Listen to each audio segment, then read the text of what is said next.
The bitter Montana wind cut across the open prairie like 1,000 tiny knives, but Eliza Johnson barely felt the cold beneath her feet anymore.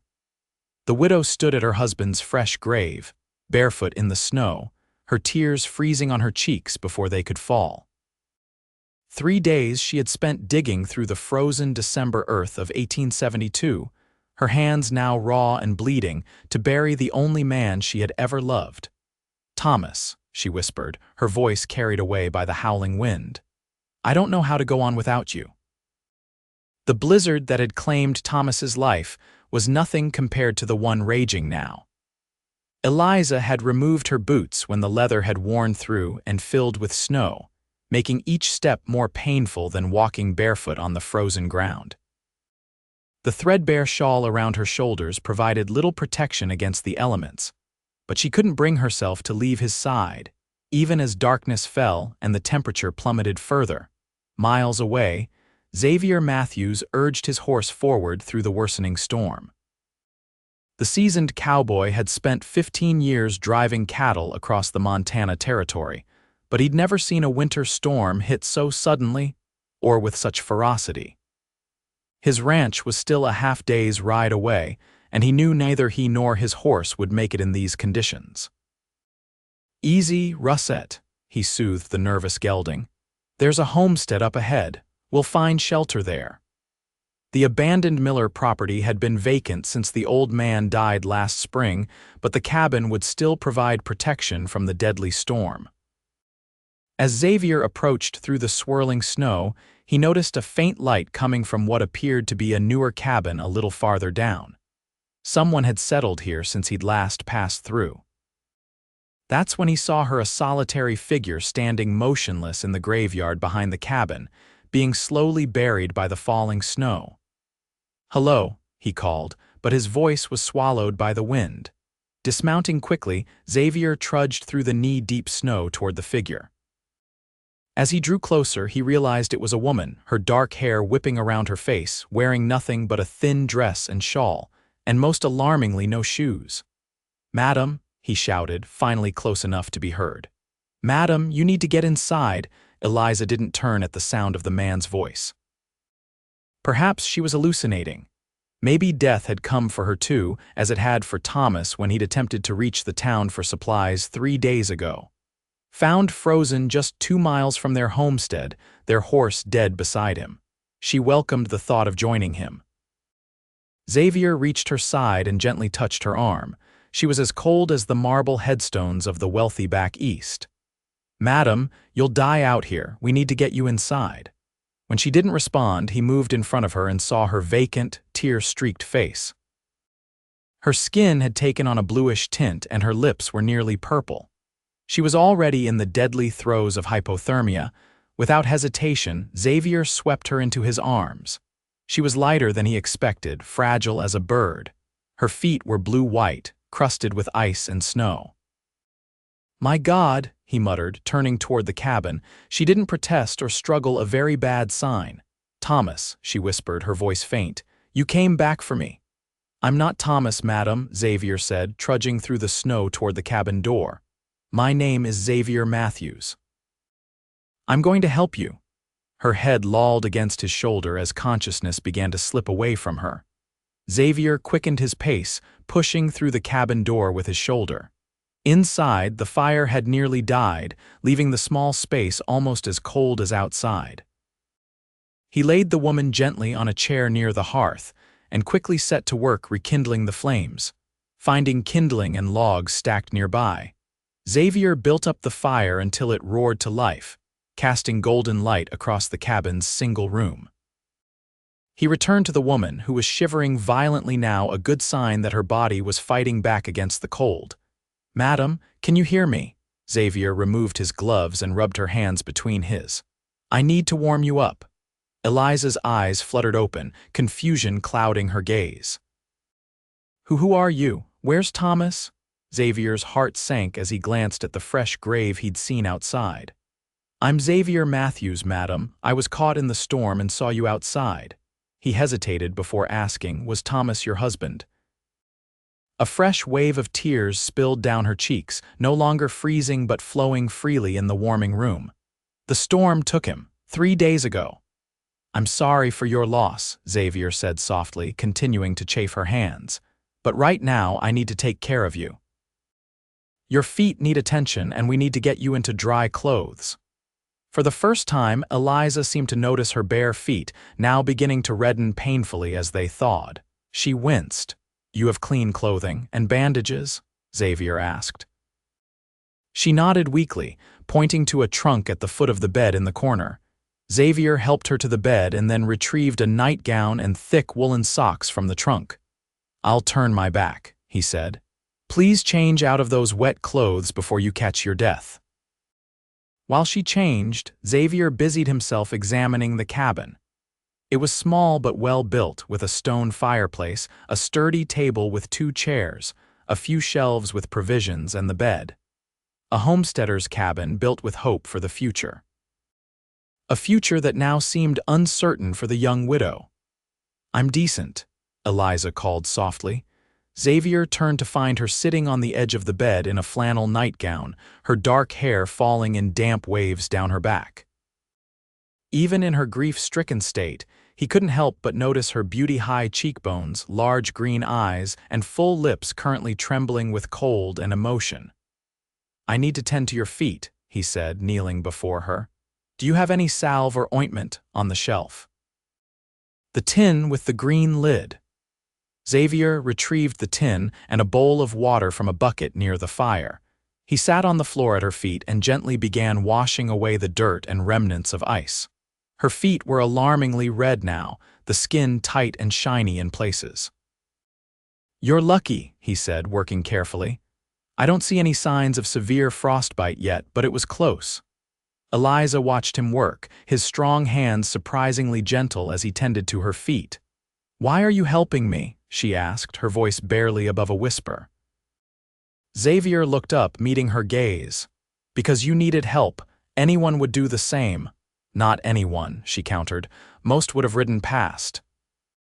"Then they're not men I'd want to know," Xavier replied simply, applying the salve to her feet before wrapping them in clean strips of cloth he'd found in the trunk. "How long were you out there?" Eliza looked away. "I don't know, hours maybe, after I buried him." Her voice broke. "You buried him yourself?" Xavier couldn't hide his shock. The ground was frozen solid. She nodded, holding up her raw, blistered hands. 3 days it took me, but I couldn't leave him out for the wolves." Xavier's respect for this woman grew instantly. He'd known hardened cowboys who wouldn't have managed such a feat.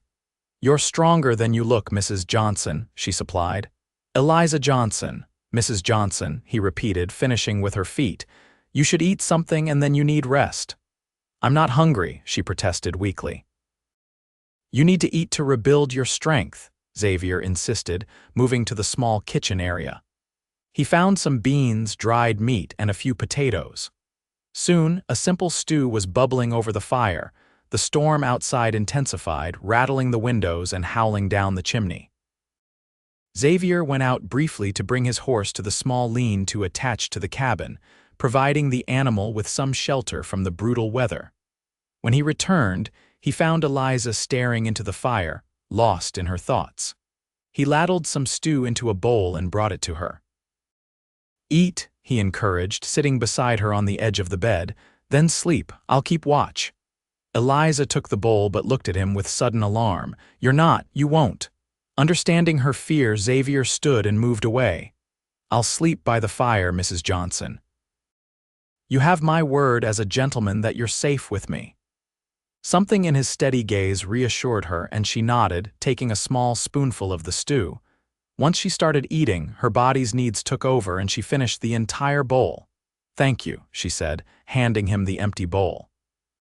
"For everything, I don't think I would have made it through the night." "No need for thanks," Xavier replied. "Get some rest now."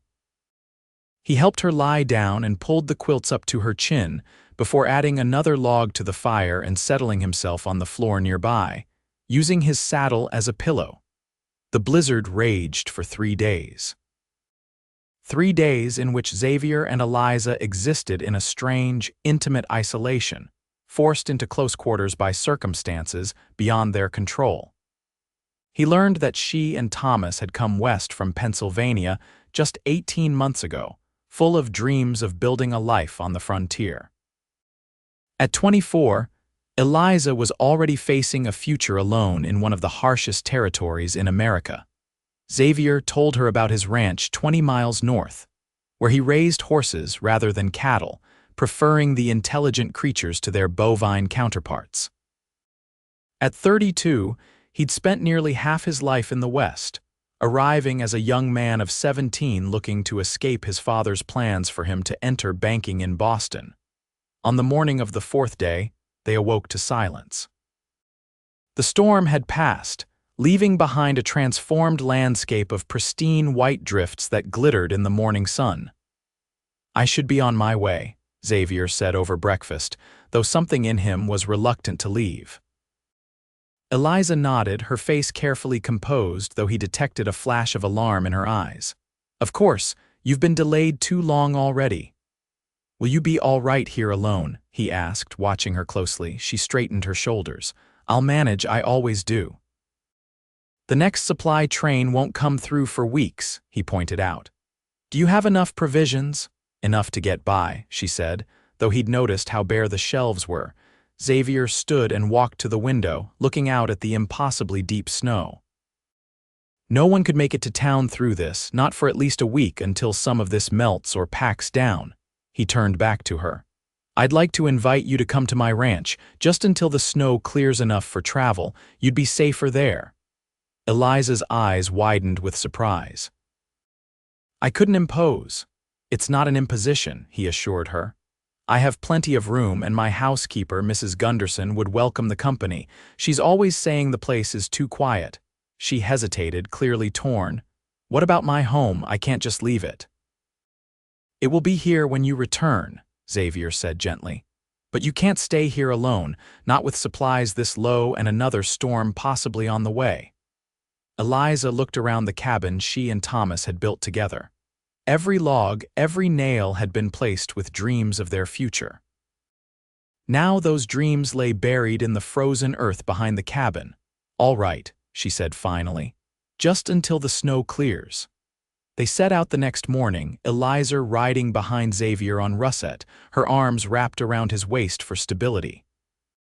She'd gathered a few belongings in a small bundle, but left most things behind.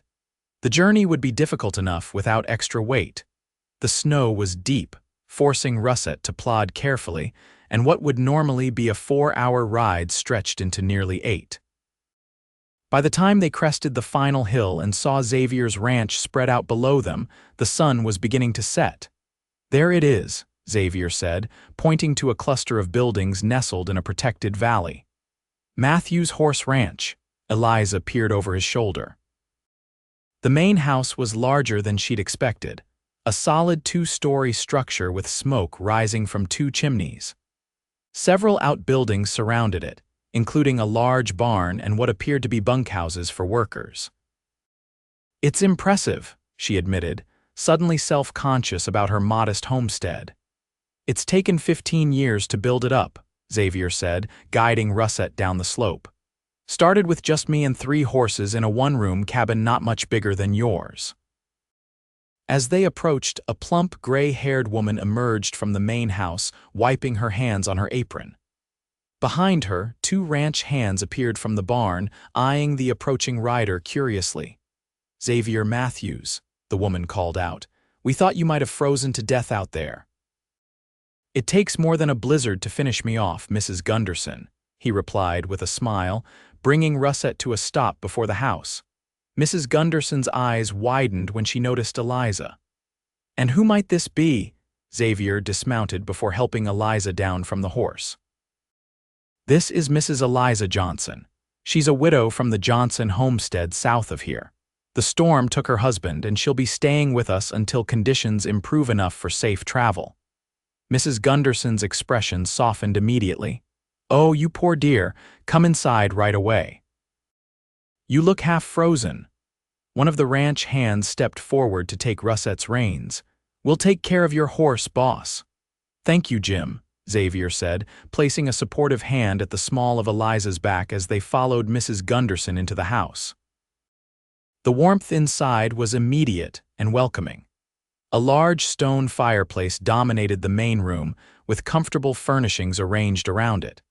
Eliza couldn't help but be impressed by the solid construction and tasteful appointments. Clearly Xavier had prospered in his horse breeding business.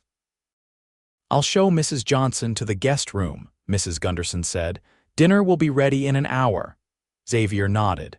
"Thank you, Mrs. Gunderson. I need to check on things in the barn." As the days passed, Eliza gradually emerged from her grief enough to take notice of her surroundings. The Matthews Ranch was a well-oiled operation, with Xavier overseeing every aspect with quiet authority. He had 6 hands working for him, all competent horsemen who clearly respected their employer. The horses themselves were magnificent, a carefully bred combination of strength and speed that brought buyers from as far away as California. Xavier explained his breeding program to Eliza one afternoon as they walked through the barn, his face animated with passion for his work. "This one," he said, stopping before a stall containing a dappled gray mare, "has produced some of my best foals. She passes on her endurance and that intelligent eye." Eliza reached out hesitantly, and the mare gently nuzzled her palm. "She's beautiful," she said softly. "Like her owner, she knows quality when she sees it," Xavier replied, then looked embarrassed at his own words. Eliza felt a blush warm her cheeks but found she didn't mind the compliment. Over the past 2 weeks, she'd come to respect Xavier tremendously. He ran his ranch with firm but fair hands, treated his workers well, and showed kindness to every creature under his care. As January turned to February, the snow began to recede enough that travel would soon be possible again. Eliza found herself reluctant to leave the comfort and safety of the Matthews Ranch, yet she knew she couldn't stay forever. She had her own homestead to maintain, her own life to rebuild somehow. One evening, as they sat by the fire after dinner, Xavier broached the subject they'd both been avoiding. "The pass to town should be clear enough by the end of the week," he said, watching her face carefully. "Yes, I suspect so," Eliza replied, keeping her eyes on her needlework. A silence stretched between them, filled only by the crackling of the fire. "Eliza," Xavier finally said, using her given name for the first time, "I've been thinking about your situation." She looked up, meeting his gaze. "Have you?" he nodded, setting aside the ledger he'd been reviewing. "Your homestead is isolated. You're alone. Winter isn't over yet, and even when spring comes, running that place single-handedly will be nearly impossible." "I'm stronger than I look, Mr. Matthews," she said, a hint of defensiveness creeping into her voice. "Xavier," he corrected gently. "And I know you're strong, that's not in question, but even the strongest person needs help sometimes." Eliza set down her sewing. "What are you suggesting?" Xavier leaned forward, his expression serious. "I'm suggesting a partnership of sorts." "A partnership," she repeated, confused. "Yes. I have men who could help repair your cabin, shore it up for the remainder of winter. I could provide supplies, stock." He hesitated. "In exchange, perhaps you might consider allowing me to use part of your land for grazing some of my younger horses. The grass in that southern valley is particularly good for them." Eliza studied him. "That seems like a very one-sided arrangement in my favor, Xavier. Why would you offer such a thing?" He held her gaze steadily. "Because I've come to care what happens to you, Eliza, more than I expected to." Her heart fluttered in her chest. Since Thomas's death, she'd locked away any thoughts of happiness or future possibilities. Yet something about Xavier's steady presence had begun to chip away at the walls around her heart. I don't know what to say," she admitted. "You don't need to say anything now," he assured her. "Just think about it." The next morning, Eliza was helping Mrs. Gunderson with the washing when a commotion outside drew their attention. They hurried to the window to see a group of riders approaching a rare sight in the still snow-covered landscape. Who could that be? Mrs. Gunderson wondered. Eliza recognized one of the men immediately, and her blood ran cold. "That's Ethan Blackwell." He owns the ranch bordering my property to the east. Xavier strode out to meet the visitors, his posture wary but welcoming. Eliza watched through the window as Blackwell, a barrel-chested man with a thick beard, dismounted and approached Xavier. Though she couldn't hear their words, the conversation appeared tense. After several minutes, Xavier's shoulders stiffened and he gestured emphatically.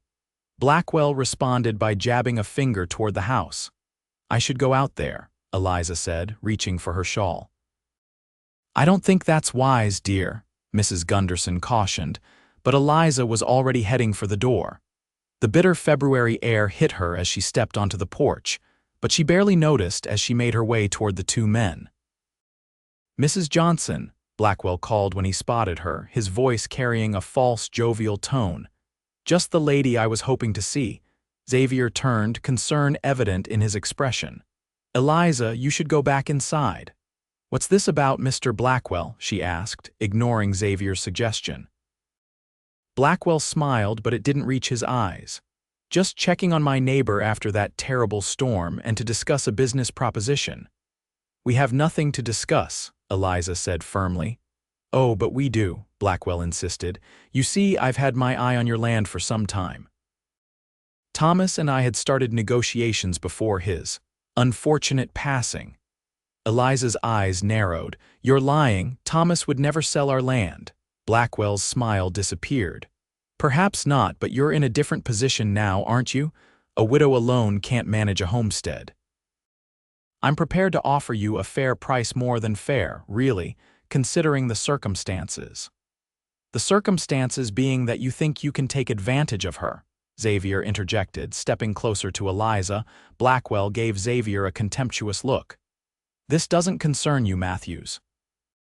"This is between me and Mrs. Johnson. Mrs. Johnson is under my protection," Xavier stated, his voice low but firm. "Is she now?" Blackwell's eyes moved between them, a smirk forming beneath his beard. "Well, that's interesting." "I didn't realize you'd replaced your husband so quickly, Mrs. Johnson." Eliza felt her face flush with anger. "How dare you? I've done no such thing." "Then why are you here instead of at your homestead?" Blackwell challenged. "People are already talking." "What people?" Xavier demanded. "There's barely anyone within 20 miles of here." "Word travels," Blackwell said vaguely. "Regardless, my offer stands. Sell me your land now, Mrs. Johnson, before your reputation is completely in tatters." Xavier took a step toward Blackwell, but Eliza placed a restraining hand on his arm. "My answer is no, Mr. Blackwell," she said clearly. "I have no intention of selling my land, not to you, not to anyone." Blackwell's face darkened. "You'll regret that decision, Mrs. Johnson. A woman alone can face many difficulties out here." Xavier moved in front of Eliza. "Is that a threat, Blackwell?" The other man shrugged. "Just stating facts. This territory isn't kind to the weak." "Then it's fortunate that Mrs. Johnson is one of the strongest people I've ever met," Xavier replied. "Now, I think you and your men should leave." Blackwell looked as though he might argue further, but a glance around showed that Xavier's ranch hands had gathered nearby, some with rifles casually but visibly present. With a final glare, Blackwell returned to his horse. "This isn't over," he called as he mounted. "Think about my offer, Mrs. Johnson. It won't stay open forever." They watched in tense silence as Blackwell and his men rode away. "He's right about one thing," Eliza said quietly once they were gone. "I can't stay here much longer without risking my reputation and yours." Xavier turned to face her, his expression troubled. "Is that what you're worried about? What people might say, aren't you?" she challenged. "No," he said simply. "I'm worried about your safety. Blackwell isn't the type to take rejection well." Eliza wrapped her arms around herself, suddenly cold despite the sunshine. "I need to return to my homestead. I've imposed on your hospitality long enough." Xavier's face fell, but he nodded. "If that's what you want, but my offer still stands: help with repairs, supplies, protection." "And what would people say about that arrangement?" she asked softly, a muscle worked in Xavier's jaw. "I don't give a damn what people say, Eliza, but if it concerns you." He hesitated, then seemed to come to a decision. There is another solution, one that would silence any gossip. She looked at him questioningly. "Marry me," he said, the words coming out in a rush. Eliza stared at him, certain she'd misheard. "What, marry me?" he repeated, more steadily this time. "I know it's sudden, I know you're still grieving Thomas, but I care for you, Eliza, deeply. More than I thought possible after knowing you such a short time." "Xavier, we barely know each other," she protested weakly. He took her hands in his. "I know you're brave enough to face a Montana winter alone. I know you're loyal enough to dig a grave through frozen earth for 3 days to properly bury your husband. I know you're kind to my horses and respectful to my workers. I know when you smile, really smile, it lights up your whole face in a way that makes my heart stop." He squeezed her hands gently. "What else do I need to know?" Tears pricked at Eliza's eyes. "I can't replace Thomas so quickly." "I'm not asking you to forget him," Xavier said softly. "I would never ask that. I'm asking for a chance to build something new, something different but equally meaningful." Eliza withdrew her hands. "I need time to think, Xavier. Please." He nodded, stepping back. "Of course. Take all the time you need." That night, Eliza lay awake in the guest room bed, her mind racing with conflicting thoughts and emotions. Was it disloyal to Thomas to even consider Xavier's proposal? Yet practical concerns weighed heavily too. Blackwell's threats weren't idle. A woman alone on a frontier homestead was vulnerable in countless ways. And then there was Xavier himself. In the weeks she'd known him, she'd come to admire his quiet strength, his unwavering integrity, his kindness. The way her heart quickened when he entered a room wasn't something she could easily dismiss. By morning, she'd made her decision. She found Xavier in the barn, checking a mare who appeared ready to foal. He looked up as she approached, his expression guarded. "Xavier," she began, her voice steady despite her nerves. "I've been thinking about your proposal," he straightened, giving her his full attention. "And I can't marry you," she said softly. His face fell, but he nodded acceptingly. "I understand." "No, I don't think you do," Eliza continued. "I can't marry you now, not when my heart is still so tangled with grief. It wouldn't be fair to you." Hope flickered in his eyes. But I'm not rejecting your help," she said, "or your friendship, or the possibility that with time my feelings might evolve." Xavier took a step toward her. "What are you suggesting? Your business arrangement, help with my homestead, use of my land for your horses, a partnership as you called it." She met his gaze steadily. "Let's start there and see where it leads us." A slow smile spread across his face. "I can agree to those terms, Mrs. Johnson." "Eliza," she corrected, returning his smile with a small one of her own. Spring came early that year. By March, the snow had retreated enough that travel between Xavier's ranch and Eliza's homestead became regular and relatively easy. True to his word, Xavier sent men to repair her cabin, shore up the roof, and build a proper fence around her small vegetable garden. Eliza, in turn, welcomed the dozen young horses Xavier brought to graze in the lush valley behind her property. Their presence made the homestead feel less lonely, bringing life and movement to the land that had seemed so empty after Thomas's death. Xavier visited frequently, sometimes staying for days to help with heavier work, always careful to maintain propriety by sleeping in the lean-to he'd helped his men construct. They fell into an easy rhythm, working side by side during the day, talking by the fire in the evenings. Gradually, Eliza found herself laughing again, the weight of grief lifting enough that she could remember Thomas with love rather than just pain. And alongside those memories, new feelings began to take root, feelings for the quiet, steadfast man who had carried her in from the snow that December night. Blackwell made good on his threats, attempting to divert the creek that ran through both properties, sending men to intimidate Eliza when she was alone. But Xavier's frequent presence and the support of his ranch hands quickly put an end to such tactics. By summer, even Blackwell seemed to accept that his schemes had failed. It was on a warm July evening, nearly 7 months after they'd met, that Eliza finally acknowledged what her heart had known for some time. They were sitting on the small porch Xavier had added to her cabin, watching the sunset paint the Montana sky in shades of gold and crimson. "I received a letter from my sister today," Eliza said, breaking the comfortable silence between them. "She wants me to come back east. Says a widow has no business trying to survive out here alone." Xavier turned to look at her, his expression carefully neutral. "And what did you tell her?" "I haven't replied yet," Eliza admitted, "but I know what I'm going to say. Which is," she met his gaze, "that I'm not alone, not anymore." Xavier's breath caught. "Eliza." "I love you, Xavier," she said simply. "I think I have for months, but I wasn't ready to admit it, even to myself." In one fluid motion, Xavier moved from his chair to kneel before her, taking her hands in his.